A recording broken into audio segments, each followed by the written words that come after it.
Olá, vamos te contar um pouco sobre quem foi Heitor Villa-Lobos, as características de suas obras e a relação com a Semana de Arte Moderna. Para começar, ele foi um maestro e compositor brasileiro. Tocava piano, violoncelo, violão e saxofone. Foi considerado um expoente da música erudita no Brasil. Nasceu no bairro de Laranjeiras, zona sul do Rio de Janeiro, no dia 5 de março de 1887. A imagem que você vê no canto direito inferior é de Laranjeiras em 1835 e a outra imagem é o bairro atualmente. Filho de Raul Villa-Lobos e da dona de casa Noêmia Monteiro, aprendeu com o pai a tocar violão e violoncelo. Com 6 anos, compôs a primeira peça para violão, baseada em cantigas de roda. Com 16 anos, foi morar com uma tia, que ensinou a tocar piano. Em 1905, Villa-Lobos viajou para o Nordeste e admirou a riqueza do folclore. Em 1907, escreveu os Cânticos Sertanejos para pequena orquestra. Nessa época, buscando uma formação acadêmica, matriculou-se no curso de harmonia de Frederico Nascimento no Instituto Nacional de Música, mas não se adaptou à disciplina dos estudos. Passou a tocar violoncelo, piano, violão e saxofone nos teatros e cinemas cariocas e, paralelamente, passou a apresentar suas composições.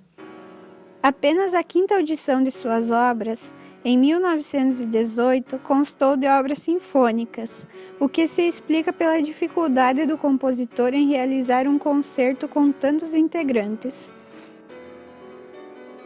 Villa-Lobos passou também a ser prestigiado por artistas europeus de passagem pelo Rio de Janeiro, tendo suas obras executadas pelo pianista Arthur Rubinstein e pelo maestro alemão Felix Weingartner.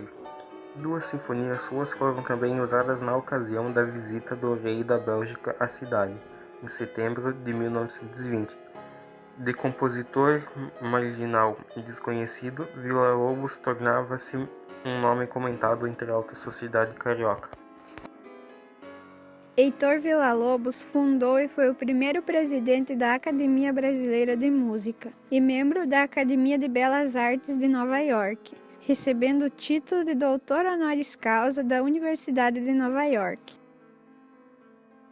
Agora é a vez de conhecer as características musicais que Villa-Lobos produzia. Foi pioneiro no desenvolvimento de uma linguagem musical nacionalista, ou seja, buscava apresentar em suas composições elementos musicais capazes de representar o Brasil.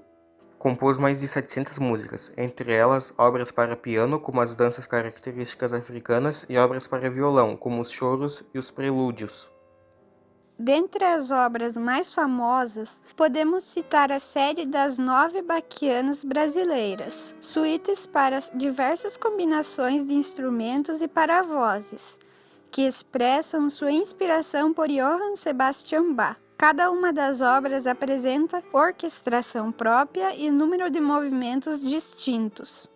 Em 1931, ao excursar por 54 cidades do interior paulista, inspirou-se para compor O Trenzinho do Caipira, parte integrante da peça Baquianas Brasileiras número 2.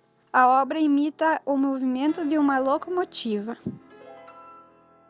Para finalizar, falaremos um pouco mais sobre a relação com o modernismo, Semana de Arte Moderna e nacionalismo.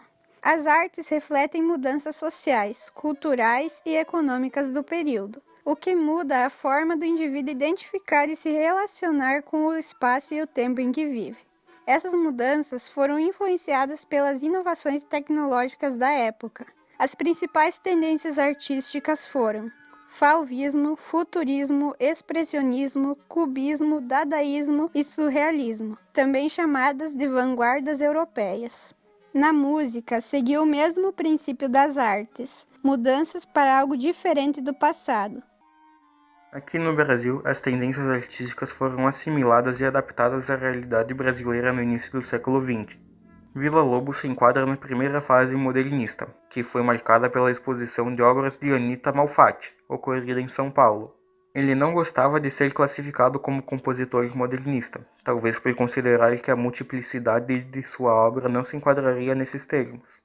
Logo após homenagear Epitácio Pessoa, Laurinda Santos Lobo resolveu apoiar a realização de concertos de obra do compositor.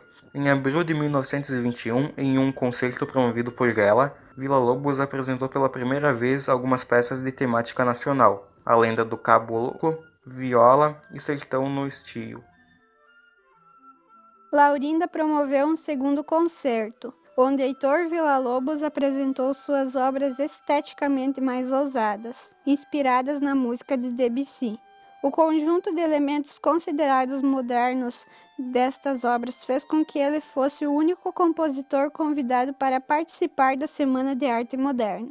Seu prestígio ajudou a levá-lo em sua viagem a Paris, no ano seguinte, e ajudou a fazer mais referências brasileiras em suas composições.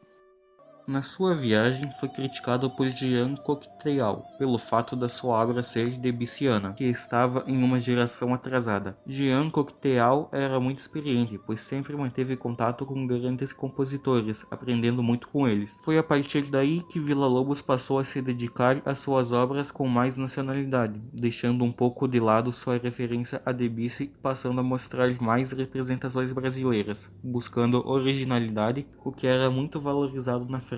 Quando voltou de Paris, em 1924, ele pesquisou também cantos indígenas, ouvindo no Museu Nacional dos Fonogramas, gravados por Eduard Roget Pinto. Várias de suas composições utilizaram a partir de então trechos desses cantos, acrescentando uma riqueza rítmica exclusivamente brasileira, o que encantava o exterior.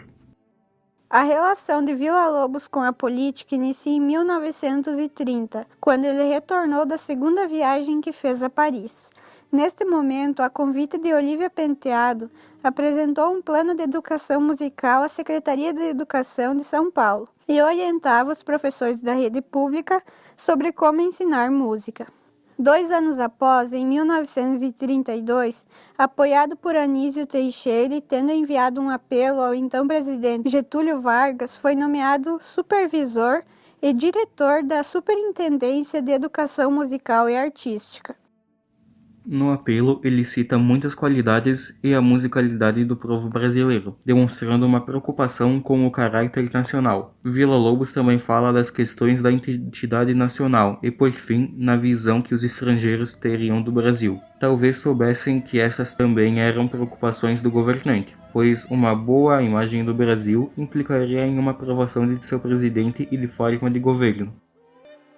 O fato de Villa-Lobos ter trabalhado para o governo de Vargas interferiu de forma direta no seu trabalho, de uma maneira muito negativa, pois esse fato não era aprovado por artistas da época, denegrindo sua imagem em muitos aspectos. Heitor Villa-Lobos mudou seu plano composicional, deixando a música mais acessível ao público. Um dos fatores que permitiu essa melhor assimilação foi o incremento de elementos folclóricos, já muito bem dominados e conhecidos pela população em geral. Ao falar em folclore, deve-se mencionar o papel do escritor Mário de Andrade, em sua defesa ao folclore como elemento da estética modernista dos artistas brasileiros.